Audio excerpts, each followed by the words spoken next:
এ যেন এক মনোমুগ্ধ বিকেল, তীব্র গরমে হালকা বাতাস। এই বিকেলের ঠান্ডা ওয়েদারে ছোট বড় সবাই মনোমুগ্ধ হয়ে ঘোরাফেরা এবং খেলাধুলা নিয়েই সবাই ব্যস্ত। আর খেলাধুলায় রয়েছে ব্যক্তিত্ব গঠনের ক্ষমতা। খেলাধুলা ছোট বড় সবাইকে মনোমুগ্ধ করে তোলে এবং খেলাধুলা এমন একটা জিনিস, শারীরিক মানসিক শান্তি ফিরিয়ে দেয়। খেলাধুলা এমন একটা জিনিস যেটা বয়স মানে না।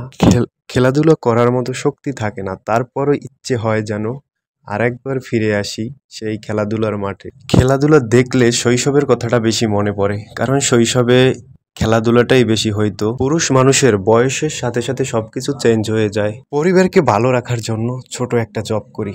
তো আজকে আমার সেই সাপ্তাহিক ডে অফ। তো আজকে বিকেল বেলা একটু বের হলাম ঘোরাঘুরি করার জন্য।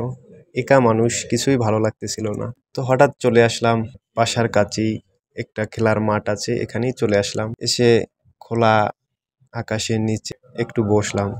কিন্তু এখানে ছোট বড় সবাই খেলাধুলা করছে, সবাই হ্যাপি।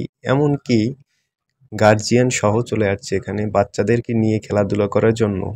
মা বাবা ছেলে খেলাধুলা করে এবং ছোট বড় সবাই এখানে খেলাধুলা। তো বসে বসে দেখি, কি আর করব, কারণ শৈশবে এরকমের খেলাধুলা অনেক করেছি, কিন্তু এখন আর করতে পারতেছি না সময়ের অভাবে, কারণ পরিবারকে ভালো রাখার জন্য সবকিছু ত্যাগ করতে হয়। তো আজকে ওয়েদারটাও খুব সুন্দর, হালকা শীতলও, খুবই ভালো লাগার মতো একটা ওয়েদার। তো এখানে প্রতিদিন এরকমের লোকজন আসে, গার্জিয়ান সহ বাচ্চাদেরকে নিয়ে আসে, ছোট বড় সবাই এখানে এসে খেলাধুলা করে। এত সুন্দর একটা জায়গা, মনোমুগ্ধ পরিবেশ। তো বন্ধুরা, জায়গাটা হচ্ছে 14 নম্বর সেক্টর, উত্তরা, ঢাকা। তো আমি বিকেলে বসে বসে ভিডিওটা করলাম।